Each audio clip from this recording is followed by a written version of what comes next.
We need to focus the search perimeter right there, near the foundation. Understood. We'll cordon it off. I'm standing right here, looking at the place where my life used to be. Or at least the part of my life that smelled like fresh pine, motor oil, and the quiet dignity of 3 generations. It's just splintered beams and crushed windows now, the air thick with that sickening smell of diesel and betrayal. My grandfather, Hank, built this cabin on Silver Lake back in '62. Came home from Korea and carved every railing by hand, leaving his initials like an artist signing his greatest work. And now 5 days ago they flattened it all into landfill. You ever hear your whole childhood suddenly reduced to rubble? That sound, man, it just doesn't leave you. They thought I was too broken to fight back. They figured grief would keep me quiet. They didn't know who they were messing with. See, my name is Marcus A.L., and for 18 years I've been the county building inspector right here in Lakeview County. Every demolition, every permit, every asbestos report passes across my desk.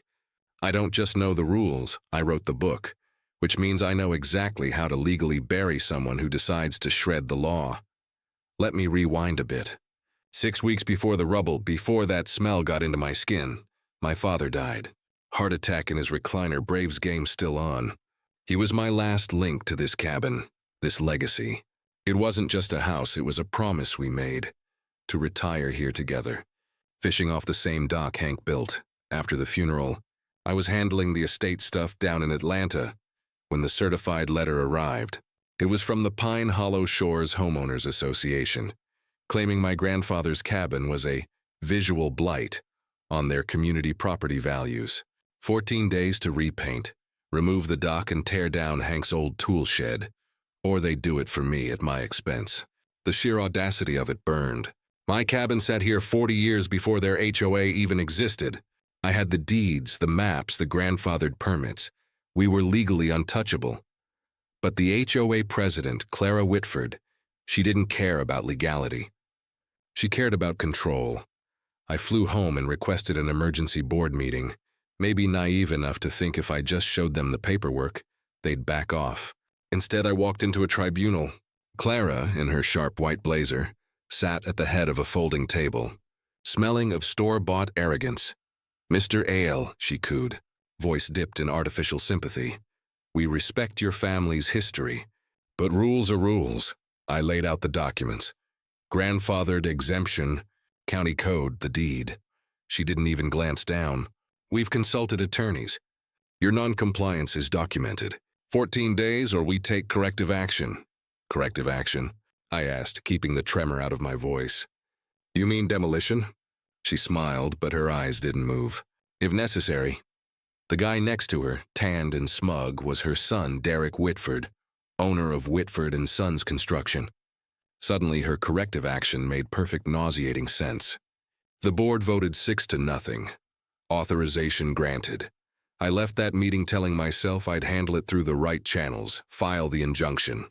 I assumed they'd stay within the law, because who in their right mind would bulldoze a house in broad daylight without a permit? That was my fatal mistake. 5 days later, my neighbor Leal, a retired fisherman, called me in a panic. "Marcus, they're here. Trucks, heavy equipment. Clara's standing right in your driveway." I told him to put me on video.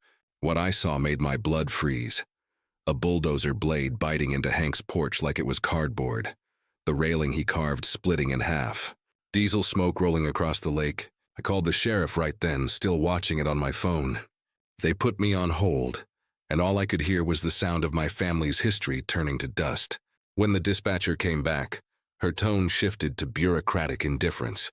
"Sir, the HOA representative on site presented a court order." "There is no court order." I snapped, but she'd already hung up. By the time I caught the next flight home, the cabin was gone. I pulled in after dark, headlights sweeping across a bomb site, and staked into the ground was a laminated sign, "Per Pine Hollow Shores, HOA Bylaw 14.3, non-compliant structure removed. Restoration cost $31,800, invoice to follow." She actually billed me for illegally demolishing my own home. That's when the grief turned into pure, cold precision. I knelt down, picked up a chunk of railing, felt Hank's chisel marks, and whispered, "You built it by hand, Grandpa. I'll handle the rest by law." I didn't sleep. By sunrise, I had my list. First police report, which Detective Carla Reyes filed for felony destruction of property. And next I hired Judith Kwan, an old Korean-American bulldog of an attorney. She listened, then gave me a predator's smile. We're not just suing, Marcus. We're auditing. HOAs are nonprofits. Let's see where the dues went. 3 days later, Judith called back, excitement cracking her voice. You might want to sit down. Pine Hollow Shores collects $470,000 a year. Only $290,000 spent. We have $180,000 missing annually for 3 straight years. $500,000 gone. Guess where it went? Whitford & Sons landscaping invoices 3 times the market rate. Legal fees to Clara's disbarred brother-in-law. Administrative expenses, spa visits, restaurant tabs, and her Lexus lease. The woman was literally embezzling HOA money for facials and car payments. Then came the smoking gun. An email between Clara and Derek, 3 days before the demolition. Handle the AEL problem permanently. Bill it as emergency remediation, usual split. She just signed her own demolition order, I told Judith. But that wasn't enough. I wanted the rot ripped out by the roots. I needed to hit Derek where it hurt. His business license. I started conducting official county inspections on every property Whitford & Sons built in the last 3 years. 11 houses. What I found could fill a safety training manual from hell. 63 plus life-threatening violations. No fire stops, faulty venting, illegal railing heights, gas lines running into drywall. I sent every homeowner a notice. 30 days to remedy or daily fines. 2 hours after the notices went out, Clara called me herself. Mr. A.L., you're abusing your position for revenge. Funny, I said, my voice dead calm. Coming from someone who bulldozed a house without permits? You want to talk abuse? Let's start there. She hung up. Judith found another bomb. Clara had sold an apartment warehouse downtown, claiming it was fully renovated, with no occupancy certificate. A fire trap for 23 families. I filed the report, copied the district attorney. By nightfall, Clara's empire was bleeding from every seam, but fate wasn't done handing me ammunition. Down in the dusty county archives, I found the 1958 master deed for the entire lake area. It included a restriction nobody alive remembered. Any demolition of pre-existing structures requires unanimous county board approval. Violation results in property reversion to the county for conservation. I called Judith. You might want to pour a drink, I said. Then read paragraph 7. Clara's illegal demolition didn't just break environmental law. It technically voided every homeowner's title in Pine Hollow Shores. Clear leverage. We decided to use it not to punish the innocent neighbors, but to end the HOA forever. The final stage was set for the mandatory HOA annual meeting, the perfect stage for the spectacle. The night before, Derek showed up at Lyle's dock, tried to bribe him, then hinted that accidents happen on docks. Lyle recorded everything. 2 more felonies, witness intimidation. By the time the meeting day arrived, the community center parking lot was overflowing. News vans outside, the homeowners buzzing with anger and curiosity inside.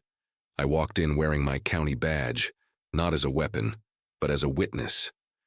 Clara banged the gavel, her pearls gleaming. Before we begin, I must address certain unfounded allegations. I stood. Madam President, under State Statute 47.3, I have the right to present evidence of fiduciary breach before any other business. Her smile faltered. I started the projector. First slide. Hank's cabin, golden light on the lake. This was my family's home. Built 1962. Demolished September 23rd while I buried my father. Gasps filled the room. Next slide.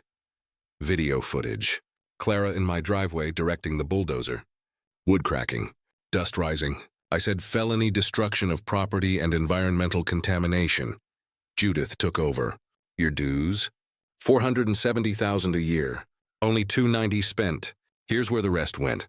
Colorful bars showed spa expenses, fake legal fees. The room rose to shouting. Then she projected the email. Handle the AEL problem permanently. The room exploded. I stepped forward, and Derek built 11 homes here with 63 code violations. Fire hazards, toxic venting. He risked your families for profit. Clara lunged for the mic. This is a witch hunt. Judith's voice cut through. Would you like to repeat that under oath? The district attorney is watching. Silence. Then Detective Reyes stepped forward. Badge out. Clara Whitford, Derek Whitford, stand up. You are under arrest for fraud, embezzlement, conspiracy, and destruction of property. The cuffs clicked, and the room erupted into applause. Clara turned to me, eyes wide. You ruined me. I met her gaze. No, Clara, you ruined yourself. I just turned on the lights. 6 months later, spring sunlight dances on fresh water as volunteers hammered the last boards on my rebuilt cabin. Clara pleaded guilty to 6 felonies. Derek got 2 years. Their stolen funds, $540,000, redistributed to the homeowners. The HOA was dissolved. The new community elected Lyall as chair. And the old lake access? We restored it, building a new dock and a bronze plaque. Hank's Landing. We even created the Hank Ale Memorial Scholarship for kids learning skilled trades. My father's promise and Hank's legacy are safe. Sometimes I still come down here at dawn, coffee in hand, listening to the loons calling. The air smells like cedar and peace.